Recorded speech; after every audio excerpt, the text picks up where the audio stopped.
We are all now history's witnesses to what is a radical reshaping of the Western alliance. Yesterday, the United States Commerce Secretary said that America first does not mean America alone, but if we look beyond the rhetoric, if we look at the reality, it is very clear that what Churchill called the sinews of peace are now under tremendous strain.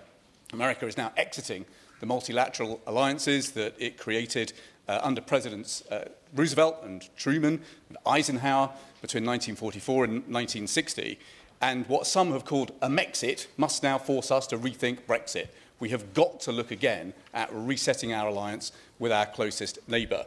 And so what I wanted to do in the minutes allowed to me today is just to draw the House's attention to the draft Green Paper that we think the government should have published by the Business and Trade Committee on the 4th of April, which sets out 20 different ways in which we think that we can reset our relationship with our closest neighbour. Those areas span defence, they span regulation, they span energy cooperation, they span services and innovation.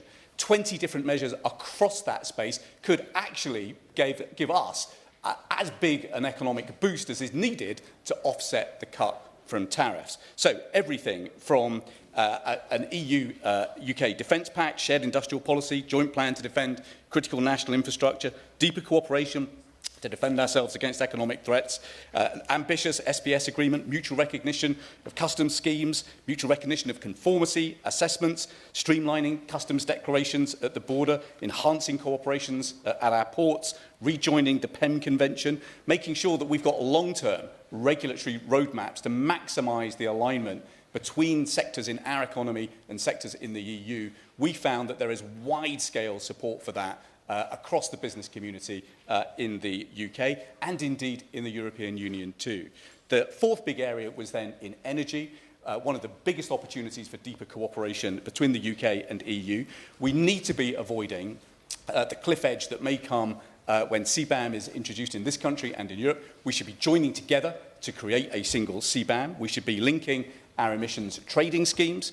We should be reconnecting our electricity markets, because that ultimately is going to help drive down electricity costs here in this country. And then fifth, Sir Jeremy, on services and innovation, clear we have to secure a new data adequacy agreement. We have to advance cooperation in financial services and research, restoring mutual recognition of qualifications with a new roadmap that might actually make some progress. We've got to strike a fair deal for our touring artists, and I absolutely agree with my honourable friend about the need for a visa-based, time-limited, number-capped scheme for youth mobility. That too is in our mutual interest. What surprised us most, Sir Jeremy, is that it wasn't difficult to find 20 different measures across those 5 areas of cooperation where we can deepen our relationship for the future. That reset is now imperative if we are to reset the UK's power in the world and, crucially, deliver prosperity for the people we came here to serve.